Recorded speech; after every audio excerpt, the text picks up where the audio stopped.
नंद नंदन आंगन मोरे आयो की सखी, नंद नंदन आंगन मोरे अधर मधुर नयन मधुर मुस्कान भी, मैं तो ठगी सी खरी देखती रही। नंद नंदन आंगन मोरे आयो रे सखी, नंद नंदन आंगन मोरे पग पैंजनिया छुम छुम बाजत, धीरे से आयो चित उत चितवत, मैं जो गली वाको लगी उठावन, मैं जो गली वाको लगी उठावन, भागी गयो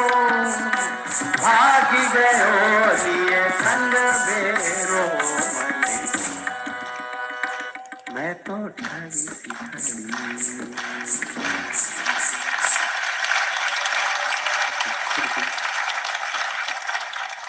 कृष्ण कन्हैया लाल की जय।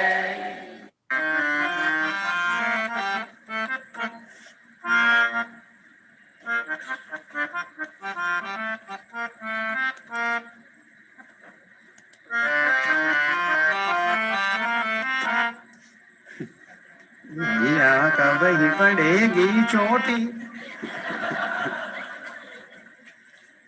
कितनी बार मोहि दूध पीवत भई, यह अजहू है छोटी, छोटी होनी है।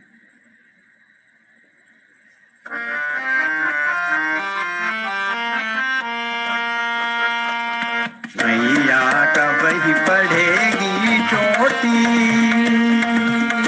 मैया का वही पड़ेगी चोटी, कितनी बार मुझ दूध पीवत भई, यह अजहू है छोटी, कितनी बार मुझ दूध पीवत भई, यह अजहू है छोटी, मैया का वही पढ़ेगी चोटी, मैया का वही पढ़ेगी चोटी।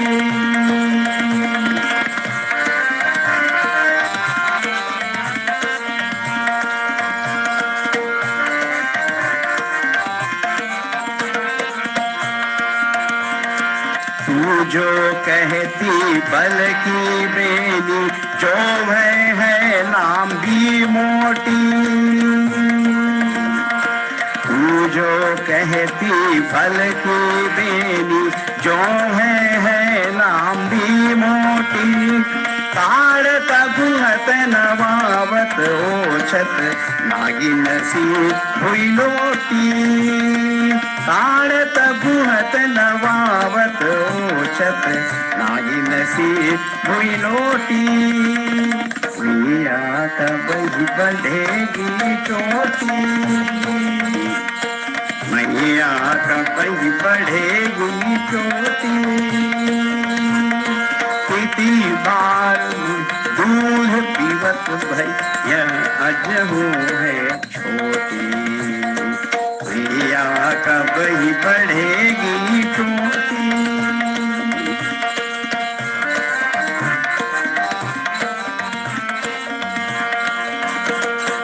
काचो दूध पीवावत पची पची, देतन माखन रोटी, काचो दूध पीवावत पची पची, देतन माखन रोटी, सूर श्याम चिरजीव दो भैया, हरिहल धर की ज्योति, सूर श्याम चिरजीव दो भैया, हरिहल धर की ज्योति, मैया का वही बढ़ेगी चोटी, मैया का वही बढ़ेगी चोटी, कितनी बार दूध पीवत भई, यह अजहू है छोटी, कितनी बार दूध पीवत भई यह अजहू है छोटी, मैया कब ही बढ़ेगी चोटी, मैया कब ही बढ़ेगी चोटी, चोटी चोटी चोटी।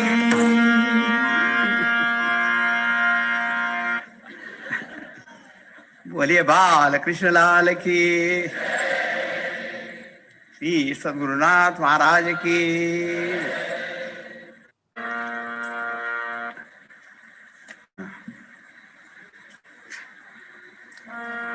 हलरावे दुलराई मल्लावे, हलरावे दुलराई मल्लावे, जोई सोई कछु धावे, जसोदा हरि पालनी झुलावे, जसोदा हरि पालनी झुलावे।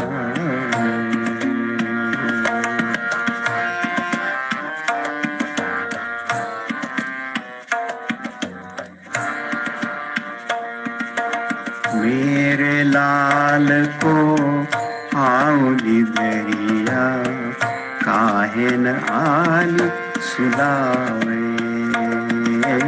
मेरे लाल को आउली दरिया काहे न आली सुलावे, तू काहे न बेगी सो आवे, तो को कान बुलावे, हलरावे दुलराई मल्लावे, जोई सोई कछु भावे, जसोदा हरि पालनी झुलावे।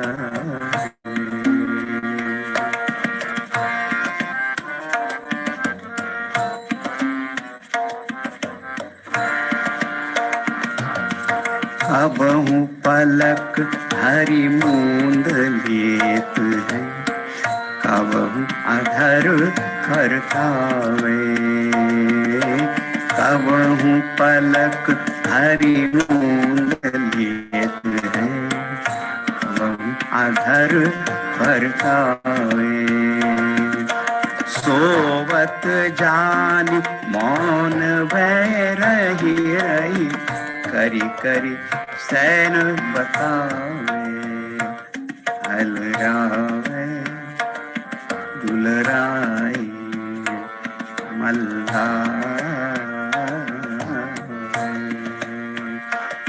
जोई सोई कछु भावे, जसोदा हरि पालनी झुलावे।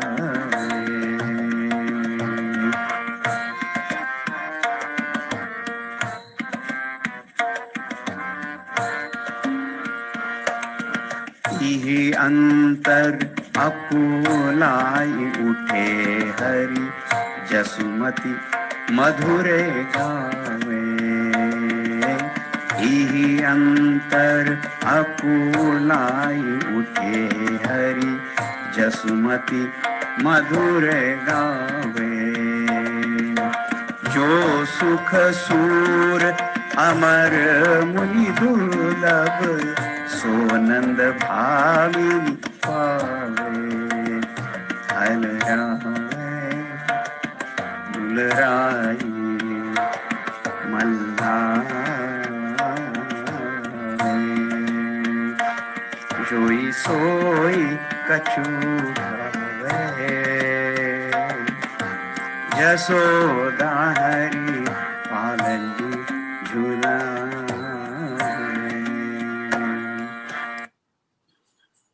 '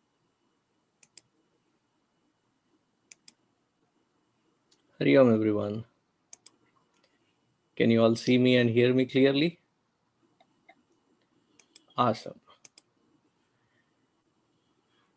I've given more than a couple of you the co-host facility, so please make sure that. Head south on Glen Lake. Okay. The last song that you heard was from Puja Swamiji, Guruji, and it is from the view of Yashoda Maya having Bhagwan Krishna in his lap and requesting the Nidra Devi to come.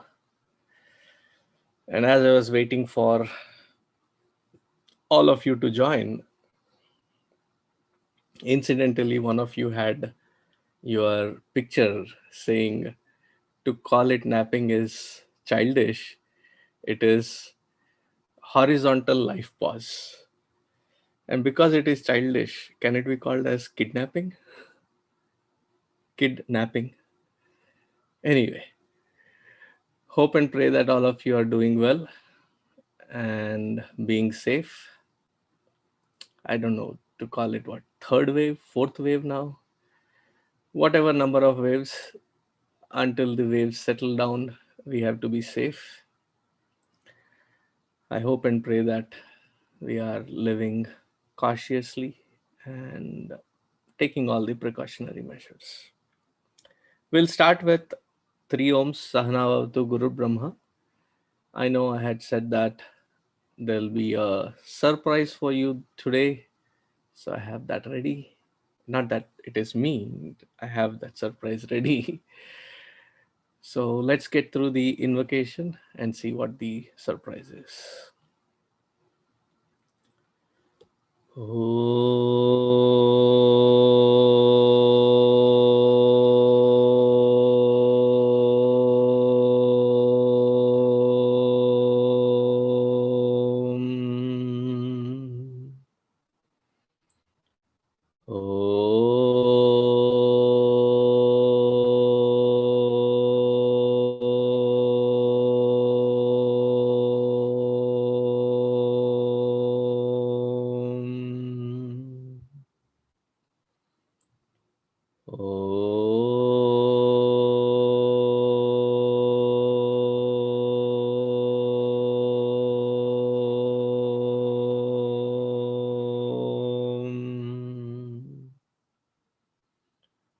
ॐ सहनाववतु सहनौ भुनक्तु सह वीर्यङ्करवावहै तेजस्विनावधीतमस्तु मा विद्विषावहै ॐ शान्तिः गुरुर्ब्रह्मा गुरुर्विष्णुः गुरुर्देवो महेश्वरः गुरुरेव परं ब्रह्म तस्मै श्री गुरवे नमः तस्मै श्री गुरवे नमः.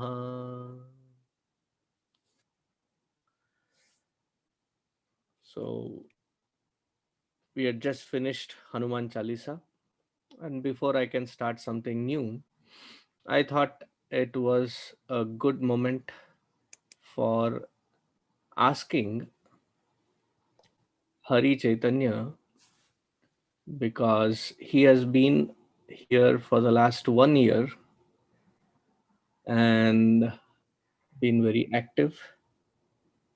But within 2 months, 2.5 months after coming, we were shut down, locked up in this social distancing, not much of interaction. So today I would like to invite Hari Chaitanya to speak and take us through his 1 year in this format of satsang. So Hari, the platform is yours. Thank you, Swamiji. Thank you so much. Hajam, everyone. Om Samasta Jana Kalyane Niratam Karunamayam Namami Chinmayam Devam Sadgurum Brahma Vidvaram Sadgurum Brahma Vidvaram.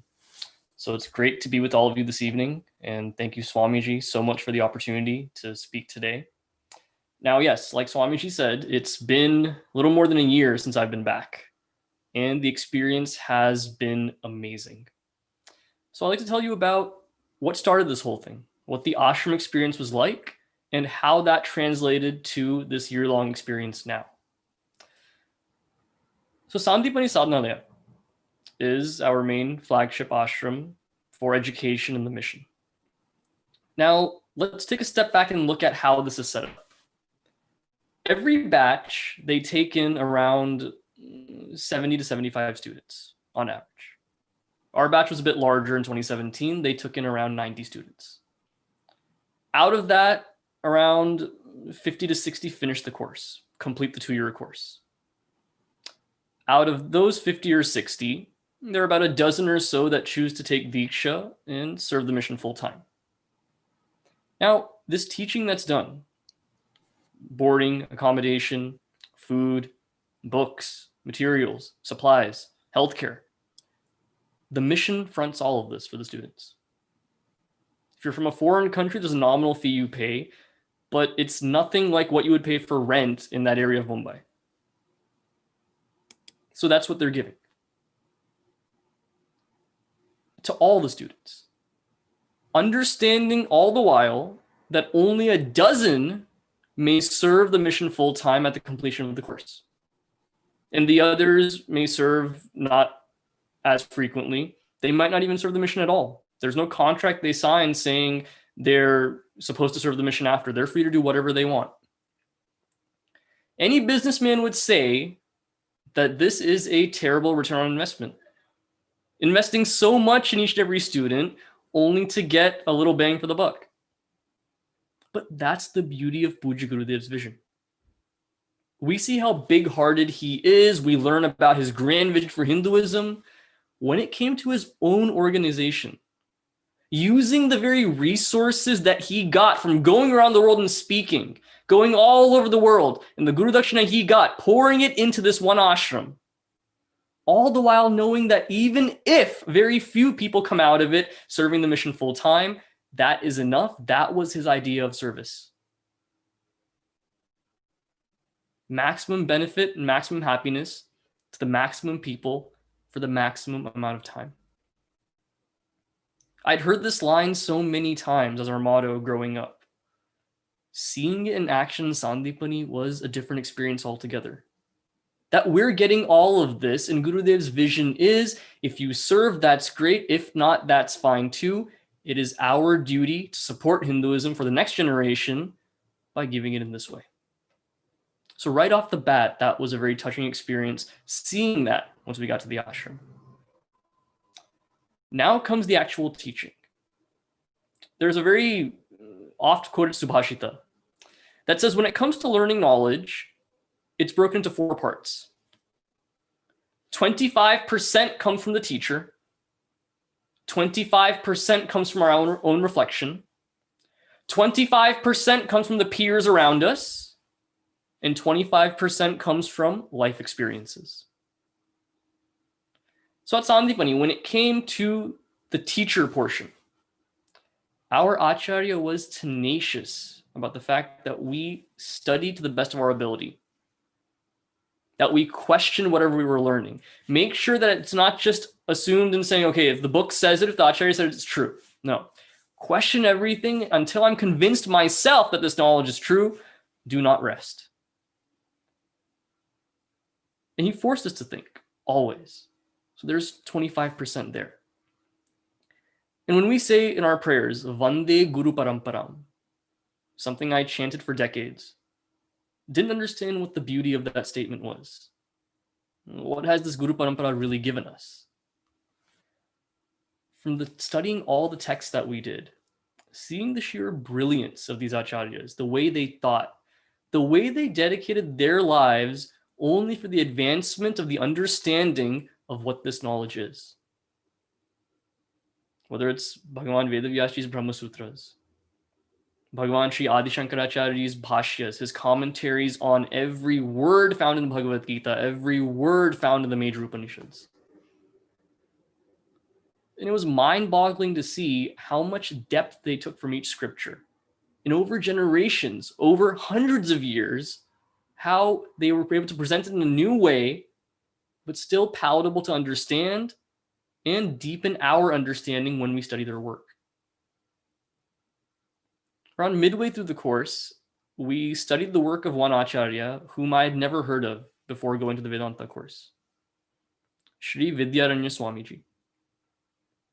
And in his seminal text, Panchadashi, one of the chapters is called Tripti Deepa, meaning that lamp of contentment, teaching us what true happiness really is. And the way that text starts, the first shloka in there is actually a mantra taken from the Upanishads. On that one mantra, Vidyaranya Swamiji has produced 297 more shlokas, expanding on that one, what that one mantra says. Atmanam chet vijaniyat ayamasmiti purushaha. Kimichan kasya kamaya shariram anusanjvaret. Meaning, for that person who has realized what his true nature is, if he has realized what his true nature is, what does he seek outside in the world?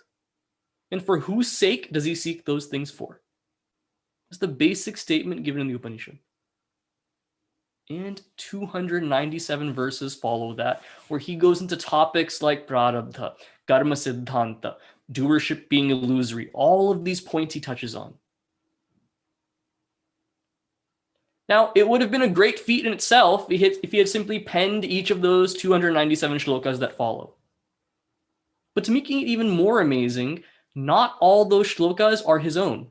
He's pulled shlokas from Vakyavritti, from Bhagavad Gita, mantras from different Upanishads, placed them in the right place so that the logic is not broken and the topics go smoothly. His reflections are added in there, and these other sources are given only to strengthen his point of view and what Vedanta is saying. Going through that every time, it's an incredible experience. So the very teaching itself is so inspiring.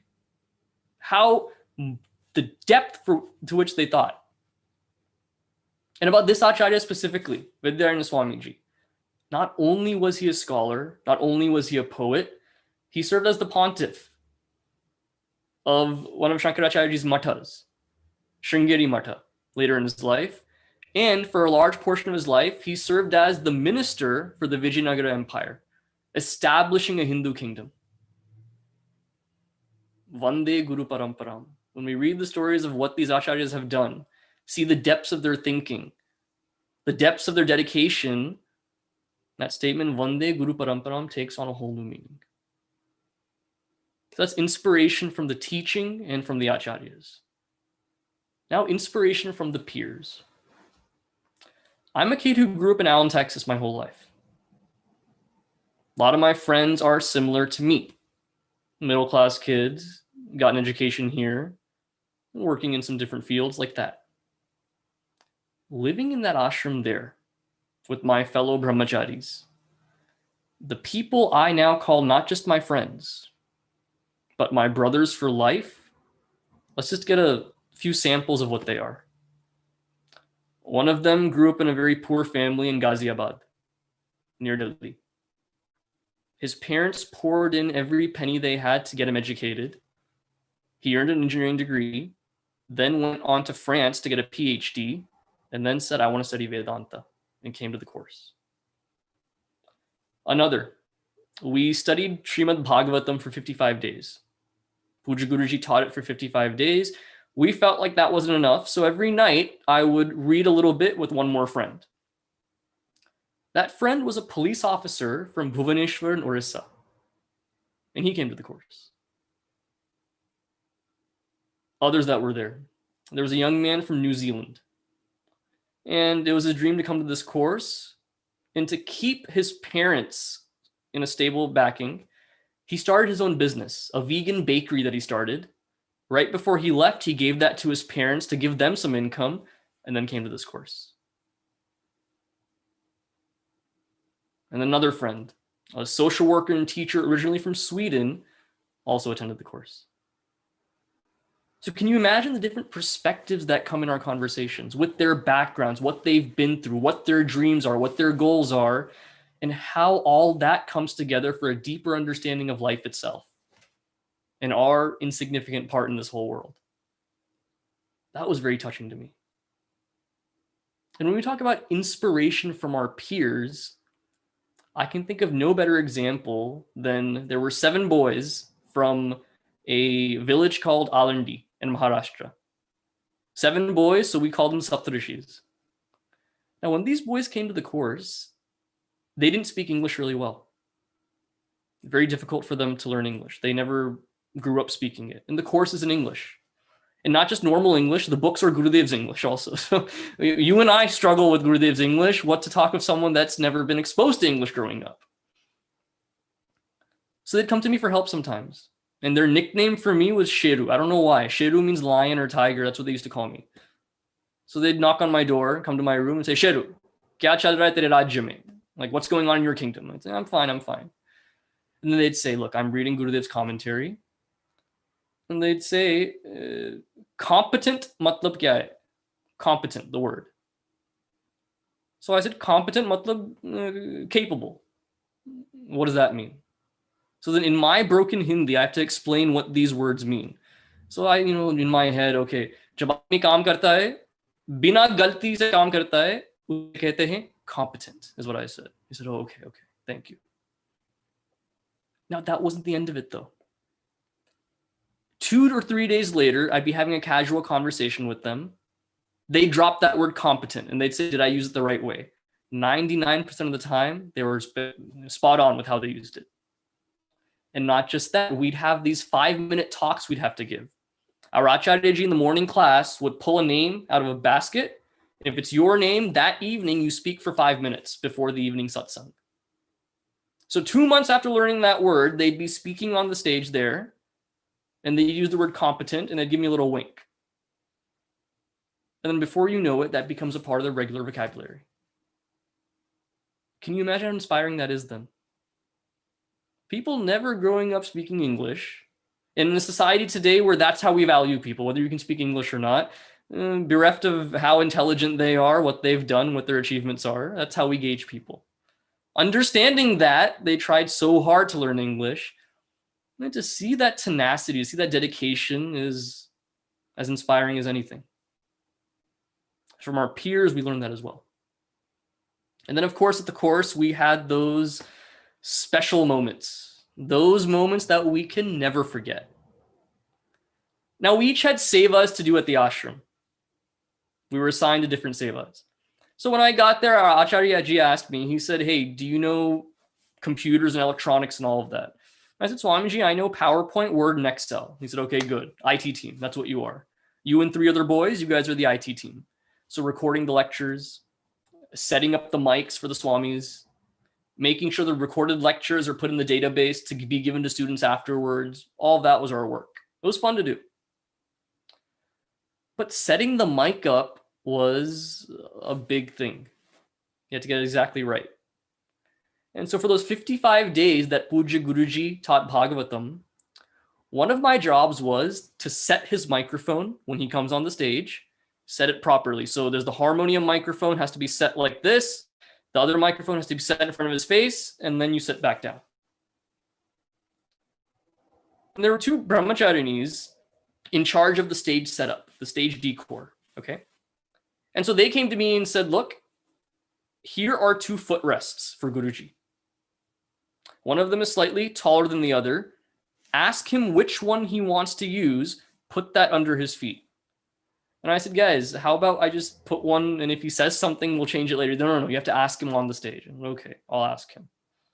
So Pujya Guruji, first Bhagavatam class. The hall is full. People from Mumbai were allowed to come. Everyone came, like standing room only in the back. Some people couldn't even find seats, but still came in because it's Pujya Guruji teaching Bhagavatam. You do not want to miss that. So he comes on the stage. I'm on my knees holding 2 footrests, and he looks at me kind of oddly. Why is he holding 2 footrests? He comes closer. I say, Swamiji, I have 2 footrests. I'm told that you have to pick one, and please tell me which one. Jobi. I said, no. They said you have to pick one. He said, okay, this one, put it. So I put that footrest under him. set the mic, and then sat down. That was day one. The next day, those brahmacharis come to me again. They say, hey, look, you tried that footrest. Ask him if he can do the different footrest today. And I said, he didn't say anything. He was fine with that footrest. Let's just get on with our lives now. They said, no, you have to ask him about the other one also. So same thing. I'm sitting on stage like this. Puja Guruji comes up. He looks at me oddly again. Why is this guy doing the same thing? And I said, Swamiji, look, last time they said this footrest. You said you were fine with it. This one, let's try it out. It's a little bit higher. He said, okay, do it. So then I put that footrest for him. He didn't say anything again. No complaints, nothing. The next day, those brahmacharis came to me again. They said, look, the first day you did this footrest. Second day you did this one. Now ask him which one he likes better and put that. And I said, guys, he's not going to be happy. This is not nice. Every day he's in the zone ready to teach Bhagavatam. I'm annoying him with this pointless question every day. I don't like it. You ask him if you want. They said, no, you have to do this. And there's one other brahmachari, one of the most respected brahmacharis in our batch. Very scholarly fellow, very kind, very intelligent. And sometimes if there were disputes amongst us, we'd go to him. He is the arbiter, the good judge who would tell us what to do. So I called him over. I said, hey, I need you here. And he was part of my IT team. So we got along really well. Our minds worked really well together. So I explained the situation to him. And I said, these girls are wanting me to ask him again. And I expected him to say, yes, this brahmachari is right. Shouldn't ask him. It's not nice. He looks at me in front of them and he says, yeah, I think it's a good idea. You should ask him which footrest does he want to use. And I said, oh my goodness, I'm done for. So third day, sitting on the stage, Puja Guruji comes on and he looks at me. And then I say, Swamiji, you tried both footrests. Can you please choose which one you want to use? And he's leaning in, so his mouth is close to the mic, so everyone can hear what he's saying. He looks at me and he has eyes. He gets really narrow with his eyes and he says, Kya? Aise roz puchoge kya? Like, are you going to ask me this every day like this? One of the most embarrassing moments of my life. And I walked off stage glaring at those brahmacharis that you guys made me do this. I'm the one publicly embarrassed for what you did. But the bigger lesson here is seva bhava. They were given that seva to make Puja Guruji as comfortable as possible during these lectures. And they took that very seriously. If that means asking him several times, are you comfortable? Are you comfortable? So be it.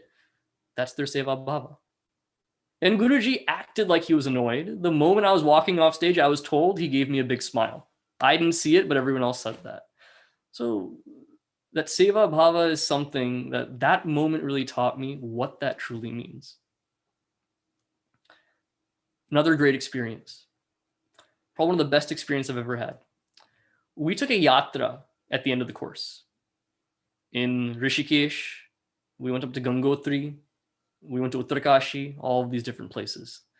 So we had a train journey from Mumbai all the way to Haridwar. That's a 2-day train journey. You get on at 7 a.m. in the morning, and one full day, one full night. The next day in the evening is when you reach Haridwar. And I'd never gone on a train journey like that before. Being from America, that never happened. So I was really excited. And with those Saptarishis again, those 7 Marathi boys, I was in their compartment with them. And our plan was this. Every time we stopped at a station for about 2 or 3 minutes, everyone gives money to one brahmachari. That brahmachari jumps off the train, goes and buys, snacks and kachoris or chips and drinks and sodas and all these things and jumps back on the train. In 2 minutes, you have to get off, fight through the crowd there, give them your money, take it, and then go. So they were all doing this at different stations. I got excited. I said, next station is coming up. And I said, can I do it this time? And they all looked at me, can you do it this time? You're not used to this. You can't really do it. I said, no, I want to do it. I said, okay. So I pulled the money from everyone. And they told me what they wanted. I want chips. I want thumbs up. I want this, kala karta, everything like that. So I jumped off the train and there's a huge line there. In 2 minutes, time is ticking by. I'm not able to go through the crowd and try to get it. Finally, somehow I braved it, went through the crowd, gave them the money, got the drinks, running. The train has started already. I'm running, grab onto the rail, jump on the train and get it. I felt so good about myself. Such a thrilling incident that I was a part of. I sat down and I was smiling. I said, yeah, you guys see what I did? And they were all frowning at me. "Kya re Shiru? We told you to get thumbs up. You got Coke. What's wrong with you?" That was their reaction. So funny moments like that.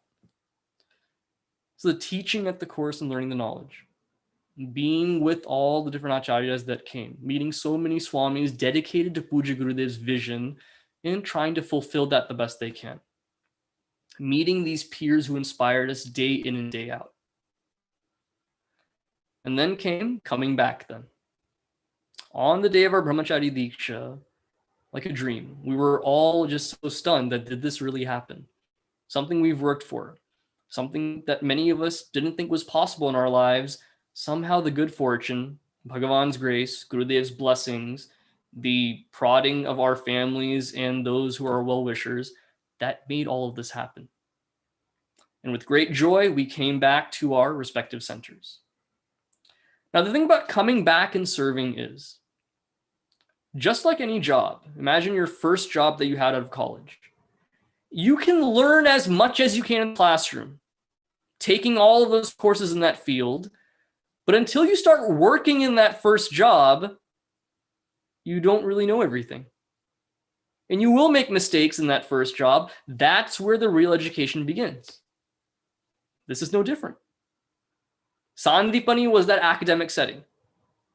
Classes every day, where the schedule is the same every single day. There's a term in economics, ceteris paribus, meaning all else held equal. When you're testing for some kind of economic model to make sure that that independent variable expresses itself and you can hone in on it, just through all the experiments you do and all the models you set up, you set everything equal and only that one variable changes. Like that during the Vedanta course, the schedule was the same every single day. Meaning the only thing that changed every day was the material we learned in the class. Therefore, that stood out the most during our day. Our focus could go there by design. Meaning at 4 p.m., when I go to the Satsang hall for the 4:30 class to set up the mics, I see Brahmachari Akshay walking to Annakshetra to drink his tea. I see Brahmachari Somesh finishing up his walk. Like clockwork, the same things would happen every single day. But coming back to the field now and working, it's not like that. Things change rapidly. Situations are dynamic. There are more people to work with, especially in a huge center like Dallas. Which is why the biggest blessing in my life after coming back is the situation I came to. I'm a big sports fan. I think in terms of sports a lot. Not much of an athlete, but I'm a big sports fan. So in the early 90s, there were two great quarterbacks in the NFL. Troy Aikman and Steve Young. Very talented quarterbacks. Each had different entries into the league. They both won 3 Super Bowls. They had similar statistics, but their entry into the NFL was different. Troy Aikman came in as a highly drafted, highly touted pick, and he joined the Dallas Cowboys. His first season, they went 1-15. He was, throwing interceptions left and right, got a concussion his first year, all of that. Became a great player, but that first year was hard for him. Steve Young joined the San Francisco 49ers. When he joined that team as a rookie, they already had a Hall of Fame quarterback on their team called Joe Montana, one of the greatest quarterbacks ever. And so he was a backup for him, learned from him, saw his work ethic, learned about what it is to be a quarterback from him on the sidelines, saw what was going on. And when he entered the league as a starting quarterback 3 years later, he was much more prepared. Now, when Brahmacharis go to their centers after the course, they're like Troy Aikman. They're thrown into a situation that's unfamiliar, people they don't know, unfamiliar surroundings, different norms and customs where the center is. They have to learn all of that, and oftentimes without mentorship. They're on their own. I'm like Steve Young. Here in Dallas, we have a Hall of Fame quarterback. His name is Swami Sarveshananji. In our lives, we have different people we trust. We have a best friend. We have a mentor. We have a boss. We have a spiritual guide. In my life, my best friend, my spiritual guide, my mentor, my boss is the same person. That is the biggest blessing in my life, coming back. And before, even from the time I was a chick, when I expressed, I want to take this path someday, he would drop hints and tidbits given from his own life and how he served, saying, these are things to look out for. This is what serving in the field is like. This is what Gurudev intends when he says this. This is how we must serve in the mission. All of these things. And coming back, I get a close-up view of seeing that day in and day out, where it became abundantly clear that it's not just about the classes we teach, the lectures we give, and the books that we read, and what we can regurgitate. What do the people need at that moment?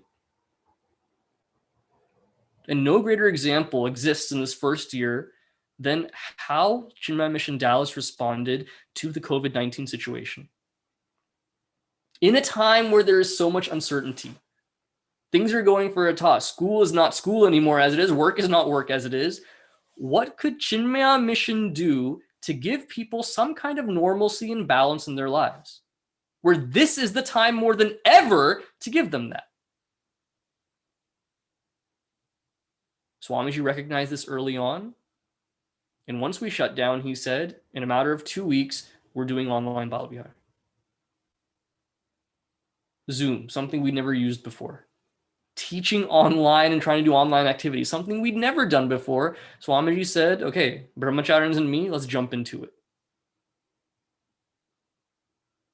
And it turned out to be successful.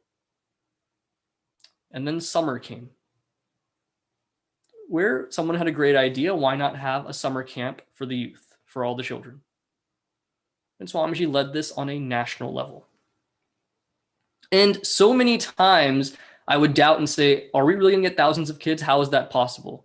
He said, dude, Gurudev's grace, that's how it's possible. We're in our minds, yes, we know Gurudev's grace is there. But when we embark on something improbable, we tend to forget that. But whenever I have any doubts, any kind of insecurity, any kind of fear of embarking on this program, Swamiji would say, we have Gurudev's grace. Let's do our work the right way. Things will work out. And work out they did. And as a chick, I was seeing these kind of projects happen from the outside, like a spectator, participating, but watching it happen. Here I got to see the inner workings of it. How you convince others to join the team. How you make them feel secure when things don't go right in the beginning. How, even when others are wrong and you're right, with humility you express it to them, not making them feel bad, but reminding everyone that we work for one common goal. And through the inspiration of Puja Gurudev, we achieved that. That's what I got from that summer camp. And in all the other classes that go on, in the Devi group class, for example, attending those has been so amazing. Because when a question is asked to Swamiji, I'm no longer just thinking about the concept and the question and the answer, but what is that approach? Based on what Swamiji knows about that person, how is he answering? Based on the context of what we're studying, how is he giving that answer? Based on the gender, age group, background of that person, what kind of examples is he giving to drive that point home? All these nuances aren't taught in any book. If you're lucky enough to have a mentor, you see that happening. And perhaps the biggest surprise for me, if there's one insecurity I had, I'll share that with you. Where in the very beginning, when I first came here a year ago, I alluded to the fact in that welcome ceremony that Pujya Swami Swarupananji is such a good listener. He's someone who really understands the person he's speaking to, gives advice that's very measured and very applicable. But I never shared what I asked him, and I haven't told many people. So I had a one-on-one meeting with Swami Swarupananji, someone who I'd never met before, the head of the mission. I was kind of nervous. But I had one question for him. Because by this point, it became apparent that I would be coming to Dallas to serve in CMDFW. So my question to him was, Swamiji, just like you, after the Vedanta course, as a Brahmachari, my first posting is going to be Jamaica Mission Dallas. Puja Swamiji's posting was also Hong Kong, where he had his formative years. So I said, how do I navigate that? What is that going to be like? And instantly, before I could say more, Puja Swamiji understood what my insecurity was and addressed it. He said, let me guess. When you go back in yellow with that new name and the new everything, you're going to want people to think that you're a new person. What you're worried about is these people have known you for so long, they won't see you as anything different from what you were before. Am I right? I said, Swamiji, exactly what I'm feeling. He said, to tell you the truth, they won't see you as anything different. And the exact words he used were, they'll think in their minds, idhar ka bachcha hai. He's our kid from here. And he said, what's wrong with that? The love and the acceptance they give you as being one of their own is not the same thing as having respect for someone that's come in new. That is true. But that love and acceptance will be there. I can confidently tell you, 1 year in, I have felt that love and acceptance at every stage of the work that we've done here. I think about it this way. There's 3 different kinds of people you meet when you come back from the course. This is how it's been for me. One type is the people that never knew me at all. The people that I never met even when I was here. Some of you are on this call right now. And so there's a Hari Om Hariji, how are you, like that. That's how it is. The second group is the people that knew me kind of well. And they're the ones that, working with me now. So they're so proud saying, it's so good that you've come back. Good work that we're doing. We can learn together and everything. It's been nice. Third group of people, the ones that were closest to me. They're the ones that still scratch their heads. You, Brahmachari, what? So all 3 groups of people are there. But from all 3 groups, I felt that love and acceptance. And that wasn't insecurity upon leaving the batch. That going back to your hometown is not a clean slate. It does come with its own baggage. But looking at it from the standpoint of how much that can help me, that's really been great. For when it comes to the Balavihar program, seeing that when a 4th grader is learning symbolism in Hinduism, I went through that as a 4th grader. When it comes to a high schooler, being confounded and just so stressed because he has to come to Balavihar, but Karen Diller's classes and this class and that class is going on also. How do I juggle all of this? I was there. So when they say coming back to serve the people that are your people, every minute I feel these are my people. We stand as one family, but I'm from this side of the family, the CMDFW family, and coming back here has been an incredible experience for this past year. Puja Gurudev's grace and blessings and his entire vision to build what we have. Puja Guruji's stewardship for 20 plus years. Puja Swami Swarupanandaji's relentless efforts to keep Gurudev's vision alive.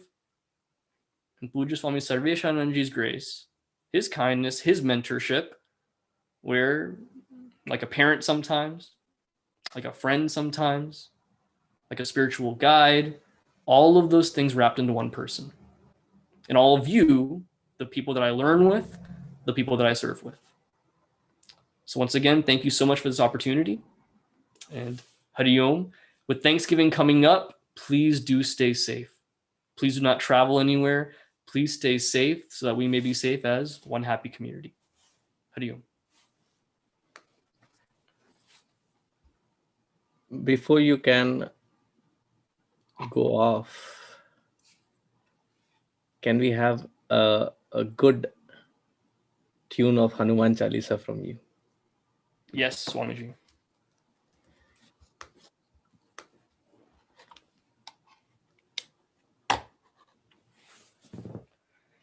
Shri Guru Charan Saroj Raja Nija Mana Mukura Sudhari Baranau Raghubara Bimala Jasu Jodayak Phalachari Buddhihina Tanu Janike Sumiro Pavan Kumara बल बुद्धि विद्या देहु मोहि, हरहु कलेस विकार। जय हनुमान ज्ञान गुण सागर, जय कपीस तिहु लोक उजागर। राम दूत अतुलित बल धामा, अंजनी पुत्र पवन सुत नामा। महावीर विक्रम बजरंगी, कुमति निवार सुमति के संगी। कंचन बरण विराज सुबेसा, कानन कुंडल कुंचित केसा। हाथ वज्र और ध्वजा विराजे, कांधे मूंज जनेऊ साजे। शंकर सुवन केसरी नंदन, तेज प्रताप महाजगबंदन। विद्यावान गुणी अति चातुर, राम काज करिबे को आतुर। प्रभु चरित्र सुनिबे को रसिया, राम लखन सीता मन बसिया। सूक्ष्म रूप धरि सियहि दिखावा, बिकट रूप धरि लंक जरावा। भीम रूप धरि असुर संहारे, रामचंद्र के काज संवारे। लाय सजीवन लखन जियाए, श्री रघुवीर हरषि उर लाए। रघुपति कीन्ही बहुत बढ़ाई, तुम मम प्रिय भरतहि सम भाई। सहस बदन तुम्हरो जस गावे, अस कहीं श्रीपति कंठ लगावे। सनकादिक ब्रह्मादि मुनीसा, नारद सारद सहित अहिसा। जम कुबेर दिगपाल जहाते, कवि को बिद कहि सके कहाते। तुम उपकार सुग्रीव ही कीन्हा, राम मिलाय राजपद दीन्हा। तुम्हारो मंत्र विभीषण माना, लंकेश्वर भय सब जग जाना। जुग सहस्र जो जन पर भानु, लील्यो ताहि मधुर फल जानु। प्रभु मुद्रिका मेलि मुख माहि, जलधि लांघि गए अचर जनाहि। दुर्गम काज जगत के जेते, सुगम अनुग्रह तुम्हरे तेते।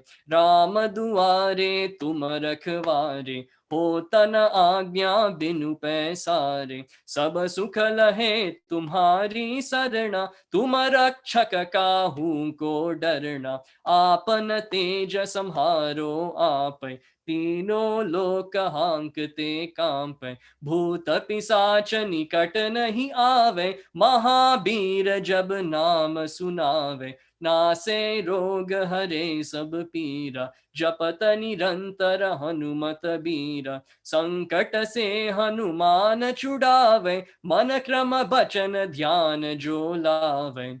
सब पर राम तपस्वी राजा, तिनके काज सकल तुम साजा। और मनोरथ जो कोई लावे, सोई अमित जीवन फल पावे। चारों जुग पर ताप तुम्हारा, है पर सिद्ध जगत उजियारा। साधु संत के तुम रखवारे, असुर निकंदन राम दुलारे। अष्ट सिद्धि नौ निधि के दाता, असबर दीन जानकी माता। राम रसायन तुम्हारे पासा, सदा रहो रघुपति के दासा। तुम्हारे भजन राम को पावे, जन्म जन्म के दुख बिसरावे। अंत काल रघुबर पुर जाई, जहाँ जन्म हरि भक्त कहाई। और देवता चित्तन धरई, हनुमत से ही सर्व सुख करई।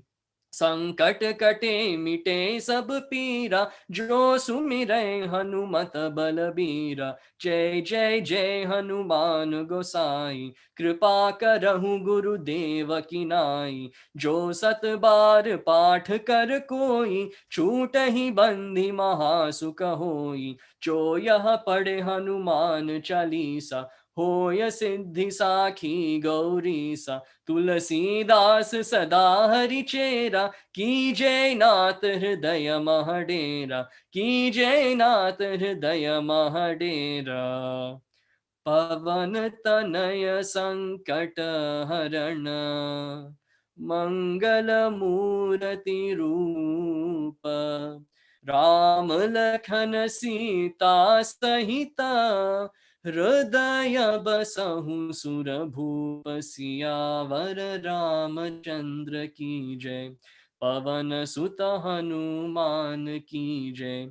उमापति महादेव की जय।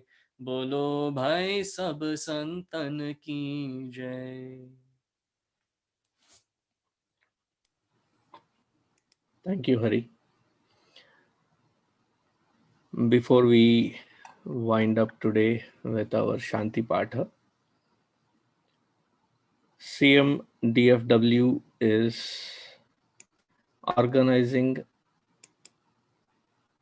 a banquet. The information should have reached across to all of you. I'm looking at it more like a format of getting together so that we can celebrate surviving 2020. And this year has taken all kinds of twists and turns, to say the least. And to be thankful, to be showing that gratitude and togetherness is this event. So I would personally request each one of you to join and with the whole family try being there for that particular event. And as Hari pointed, Thanksgiving is coming, and Texas especially is at a tipping point.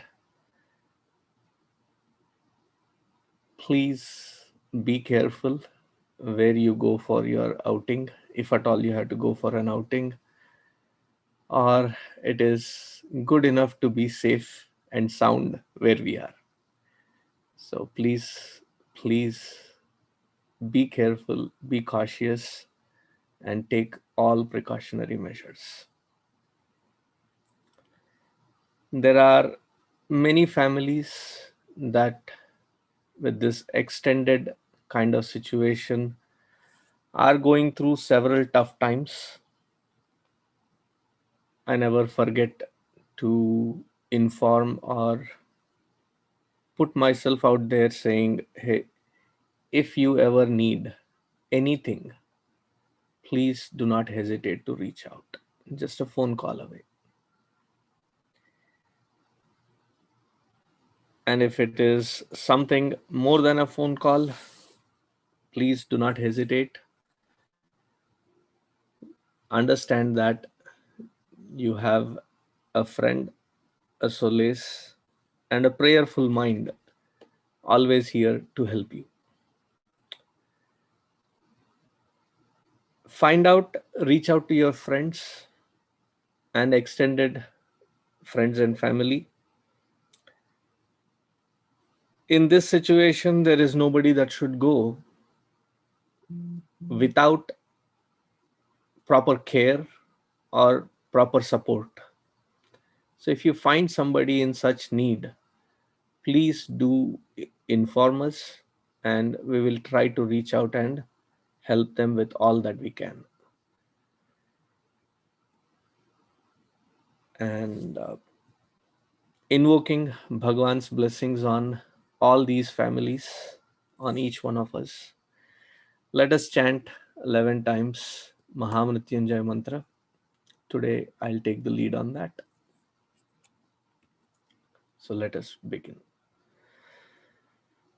ॐ त्र्यम्बकं यजामहे सुगन्धिं पुष्टिवर्धनम् उर्वारुकमिव बन्धनान् मृत्योर्मुक्षीयमामृतात् ॐ त्र्यम्बकं यजामहे सुगन्धिं पुष्टिवर्धनम् उर्वारुकमिव बन्धनान् मृत्योर्मुक्षीयमामृतात् ॐ त्र्यम्बकं यजामहे सुगन्धिं पुष्टिवर्धनम् उर्वारुकमिव बन्धनान् मृत्योर्मुक्षीयमामृतात् ॐ त्र्यम्बकं यजामहे सुगन्धिं पुष्टिवर्धनम् उर्वारुकमिव बन्धनान् मृत्योर्मुक्षीयमामृतात् ॐ त्र्यम्बकं यजामहे सुगन्धिं पुष्टिवर्धनम् उर्वारुकमिव बन्धनान् मृत्योर्मुक्षीयमामृतात् ॐ त्र्यम्बकं यजामहे सुगन्धिं पुष्टिवर्धनम् उर्वारुकमिव बन्धनान् मृत्योर्मुक्षीयमामृतात् ॐ त्र्यम्बकं यजामहे सुगन्धिं पुष्टिवर्धनम् उर्वारुकमिव बन्धनान् मृत्योर्मुक्षीयमामृतात् ॐ त्र्यम्बकं यजामहे सुगन्धिं पुष्टिवर्धनम् उर्वारुकमिव बन्धनान् मृत्योर्मुक्षीयमामृतात् ॐ त्र्यम्बकं यजामहे सुगन्धिं पुष्टिवर्धनम् उर्वारुकमिव बन्धनान् मृत्योर्मुक्षीयमामृतात् ॐ त्र्यम्बकं यजामहे सुगन्धिं पुष्टिवर्धनम् उर्वारुकमिव बन्धनान् मृत्योर्मुक्षीयमामृतात् ॐ त्र्यम्बकं यजामहे सुगन्धिं पुष्टिवर्धनम् उर्वारुकमिव बन्धनान् मृत्योर्मुक्षीयमामृतात् ॐ सर्वे भवन्तु सुखिनः सर्वे सन्तु निरामयाः सर्वे भद्राणि पश्यन्तु मा कश्चित् दुःखभाग् भवेत् असतो मा सद्गमय तमसो मा ज्योतिर्गमय मृत्योर्मा अमृतं गमय ॐ पूर्णमदः पूर्णमिदं पूर्णात् पूर्णमुदच्यते पूर्णस्य पूर्णमादाय पूर्णमेवावशिष्यते ॐ शान्ति शान्ति शान्तिः हरिः ॐ श्रीगुरुभ्यो नमः हरिः ॐ once again thank you Hari for sharing and taking us through your journey of 1 year. It was fun listening to it from the front row. Thank you all. Stay safe until the next satsang.